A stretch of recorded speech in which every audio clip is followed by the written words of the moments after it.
Olá, questão 1, ela envolve então um pouco do conceito de inversa e funções afins, né? Então, tendo aquela ideia de que a gente fazia uma associação entre o dobro de um número, e sabendo esse dobro de um número, eu sempre posso saber quem deu origem a ele.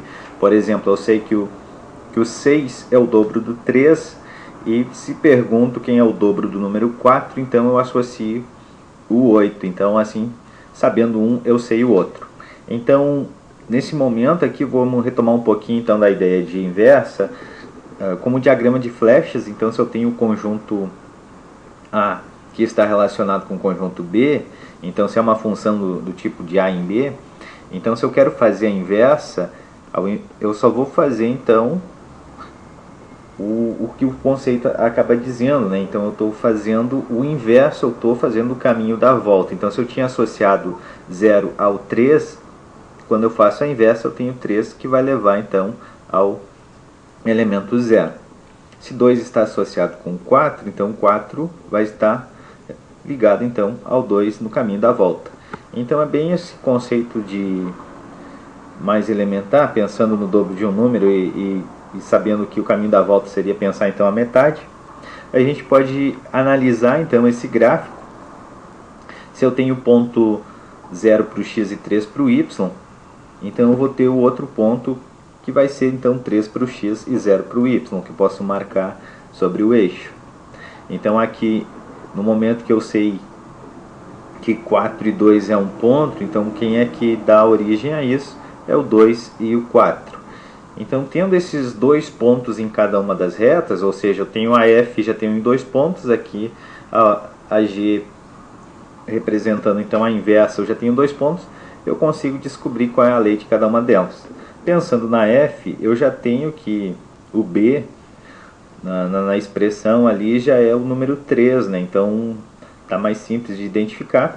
Então, partindo da F, que eu tenho os pontos 3, 0 e 3, 2 e 4, eu já sei então de antemão que o B vale 3, substituindo.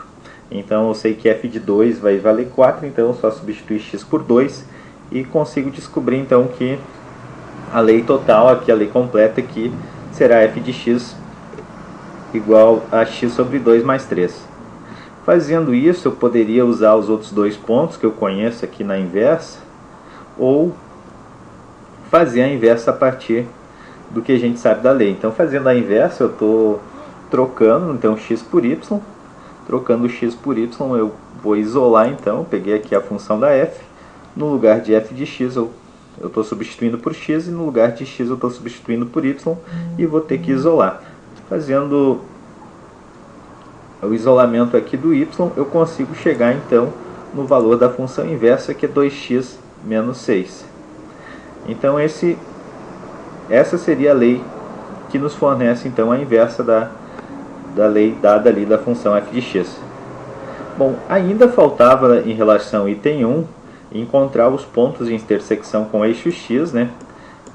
Então eu vejo que a f vai interseccionar o eixo x quando a função f de x for igual a 0, ou seja, igual a função a 0.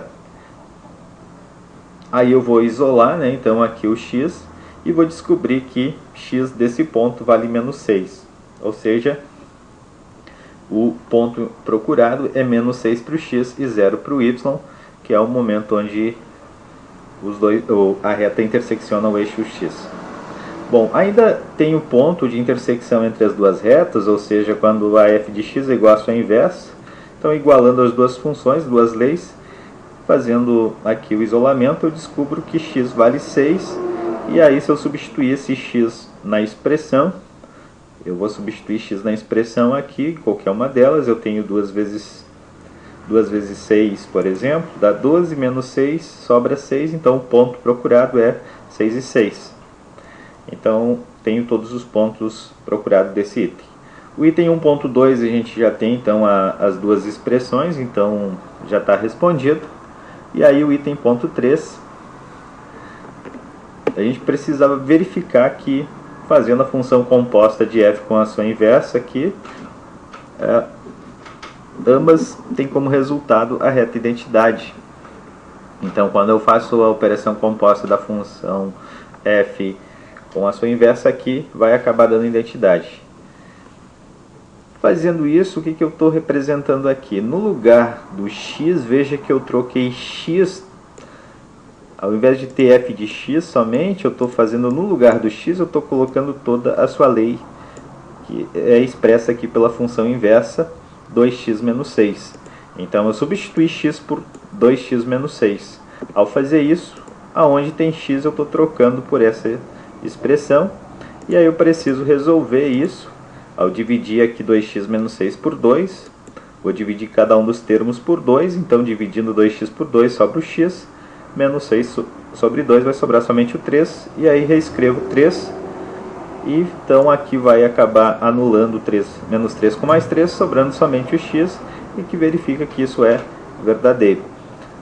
Fazendo a outra composta, então agora eu tenho no lugar do x na função inversa, eu vou trocar pela função dada, pela lei da função x sobre 2 mais 3. Então, fazendo isso, no lugar aqui de 2x menos 6, vou estar escrevendo no lugar do x a expressão da lei da f. Então, eu escrevi aqui x sobre 2 mais 3, copiei aqui o 6, faço a multiplicação, a distributiva aqui em relação à multiplicação. E aí, fazendo essa distributiva, eu tenho 2x sobre 2 mais 6, menos 6. Resolvendo esses valores aqui, então eu simplifico 2 com 2, sobra x, e 6 menos 6 não resta nada. Então, de fato, é igual à função identidade, conhecida pela reta y igual a x. Indo para a questão 2, ela retoma então a ideia de polinômios.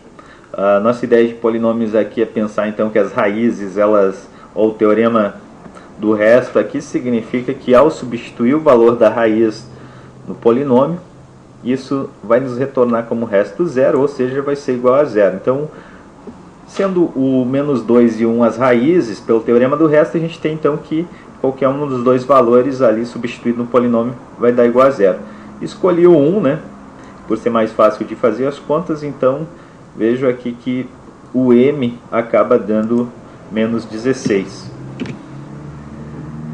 Então isolo aqui o m e descubro então que o número ali, o termo independente, é menos 16.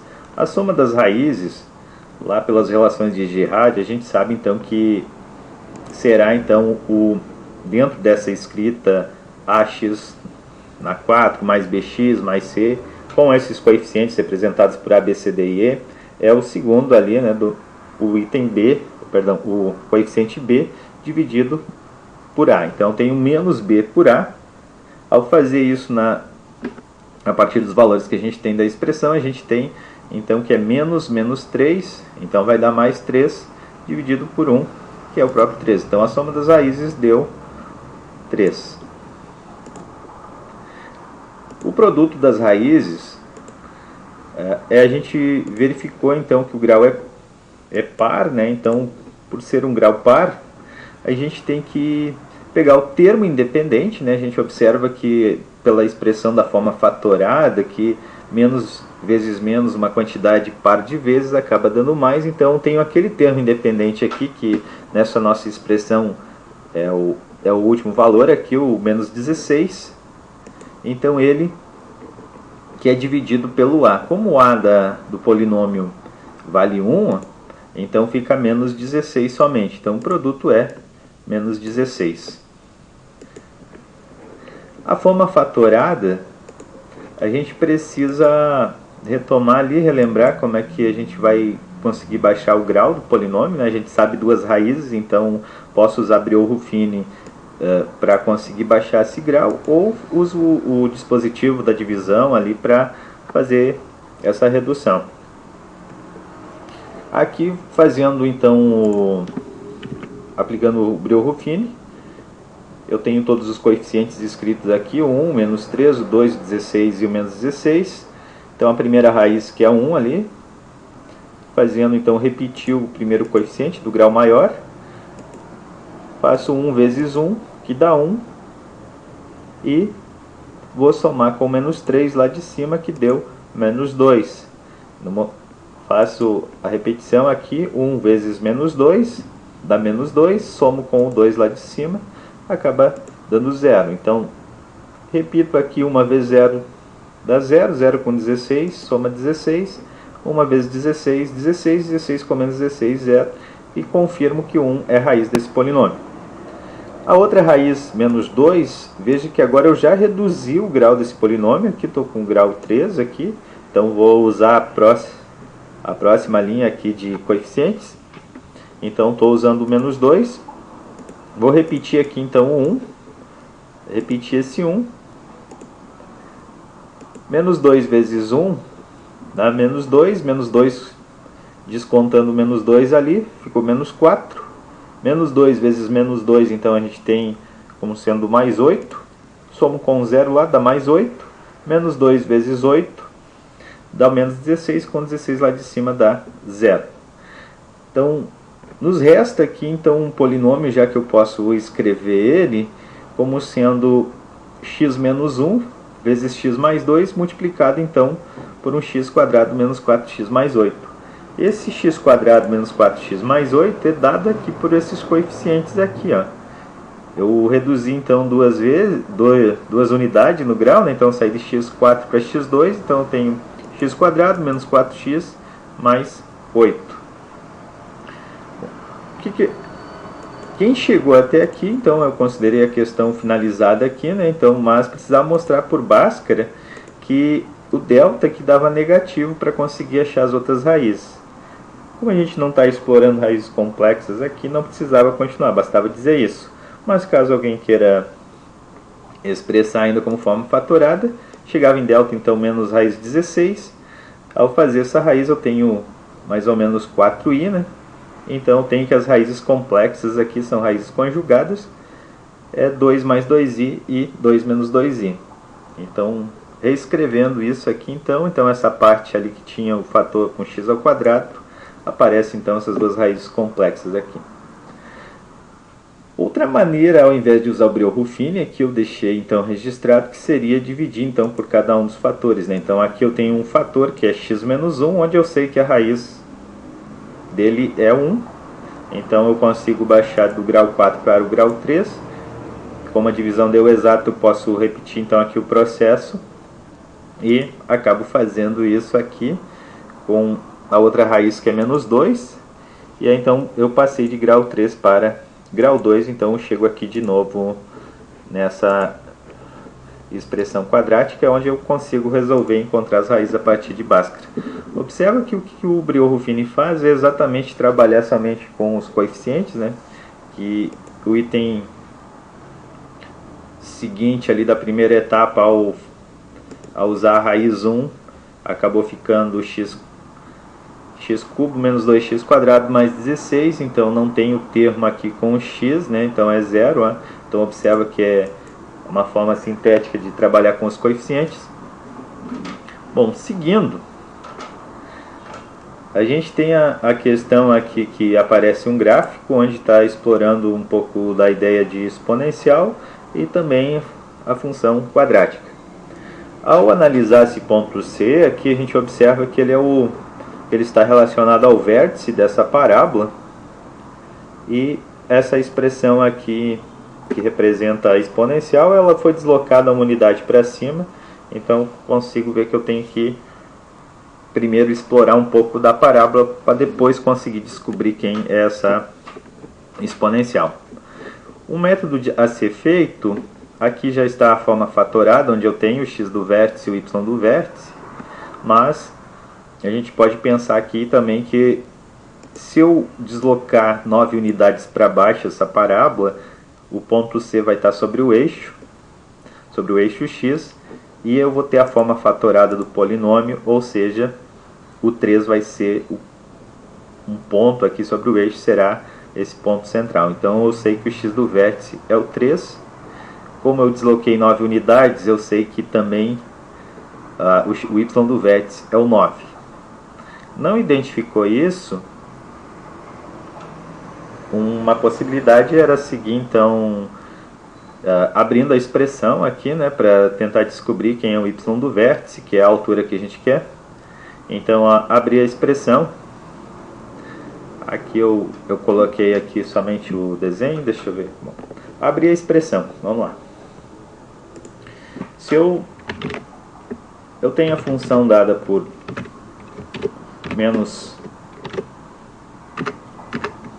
Ao abrir então essa expressão aqui, menos x menos 3 elevado ao quadrado. Uma possibilidade também de observar, né, de fazer, é identificar que dentro do parênteses aqui, o menor valor que a gente vai conseguir dentro desses parênteses vai ser 0, né? Então vai ser o menor valor que a gente tirar. Então o quadrado aqui, a expressão ao quadrado, o menor valor que ela tem é 0, quando o x é 3. Então 0, e aí eu descubro quem é aquele ponto lá em cima. Bom, fazendo isso aqui, então, vamos abrir toda a expressão.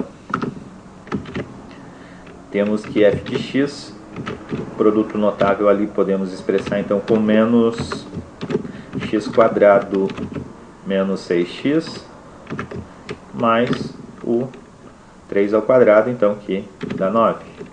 E temos mais o 9 ali somando. Bom,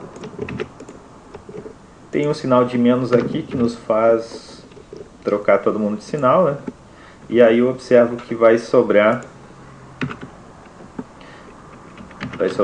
menos x quadrado mais 6x e menos 9 com mais 9. Ou seja, vai sobrar somente x quadrado mais 6x, o que a gente já tinha observado aqui na parábola, que uma das raízes dela é 0. Então posso escrever a forma fatorada aqui, descobrir quem são as raízes. Uma outra possibilidade é pensar quem são as raízes. E aí eu consigo identificar quem são essas raízes aqui. Uma é 0 e a outra é 6, então, né? Então a gente relembra que o x do vértice é o ponto do meio, né? Então eu posso somar as duas raízes, então vai ser o ponto do meio. E se eu fizer a imagem aqui, o y do vértice, troco o x por 3, trocando o x por 3, então vai dar 9, então, como o y do vértice. Então a gente descobre que y do vértice é dado por f de 3, que é 9. Então automaticamente a gente consegue ver então que a base aqui desse triângulo ela vale 3, né? Uma vez que o x do vértice vale 3, então começa aqui quando x é 0, vai até o ponto C, então o segmento tem 3 unidades. O próximo passo então é observar que a exponencial então está deslocada uma unidade para cima. Se eu baixar uma unidade, ela vai passar então no ponto 1 e 3 e 8. Então eu posso descobrir agora quem é essa exponencial. Então, uma vez que a nossa lei da função exponencial, então se eu desloquei uma unidade, então eu sei que ela já foi deslocada uma unidade, eu baixei ela, então eu sei que ela está passando então em f de 0. F de 0 para exponencial está dando 1.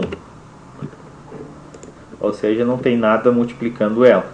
Mas sei que f de 3 está dando 8.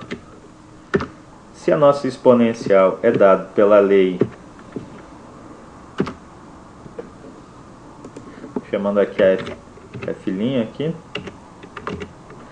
é dado pela lei a elevado a x, então se ela é do tipo a elevado a x, ou seja, uma base elevada na potência, nos convém relembrar que numa aula anterior a gente tinha trabalhado com a função f de x. A gente tinha trabalhado com a função f de x igual a 2 elevado na x. Podemos conferir isso, que se eu fizer a substituição de x por 0, vai dar 1. E se eu fizer a substituição, então eu tenho que 2 na 0. 2 na 0 a gente tem então por 1, e 2 elevado a 0 igual a 1. também a gente tem que 2 na 3 é 8. O que aconteceu com essa função? Essa função ela foi deslocada uma unidade para cima, então a nossa f, que a gente estava procurando,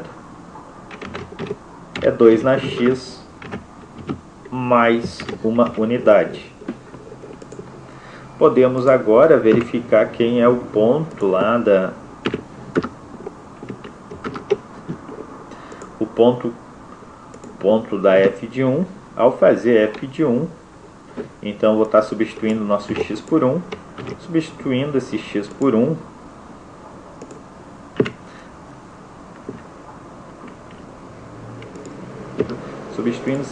1, aqui a gente tem então que 2 elevado a 1. 2 elevado a 1 mais 1. Descubro então que aquele ponto é o 3. É formado por 1 e 3. Ou seja, o nosso triângulo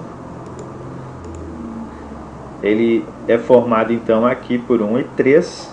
O ponto aqui é 1 e 3 e vai até o 9, ou seja, a nossa altura de 3 a 9 ela é 6 unidades, e a largura aqui, ou a base, de 0 até 3, ou seja, 3 unidades. Temos que calcular essa área.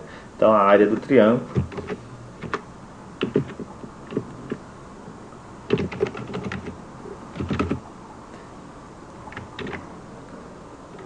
temos 3 vezes 6 dividido por 2.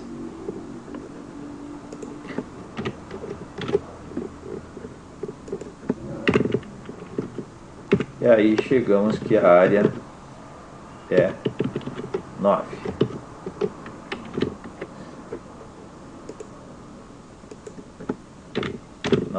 Unidade de área.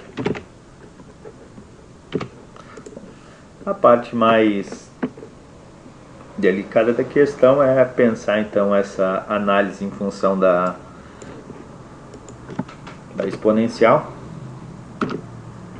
Precisava relembrar que ela está deslocada uma unidade para cima, então ao deslocar ela uma unidade para baixo, eu tenho ela passando por 1 e 8, e aí eu consigo descobrir quem é a lei de formação dela e sei quem é o ponto aqui formado por 1 e f de 1, ou seja, o ponto é 1 e 3, e aí eu consigo determinar a altura, né, uma vez que o y está valendo 3 aqui e vai até 9, então a altura desse triângulo é essa variação do 3 até o 9, que é 6, e a base é essa variação daqui 0 para o x até 3 para o x, ou seja, 3.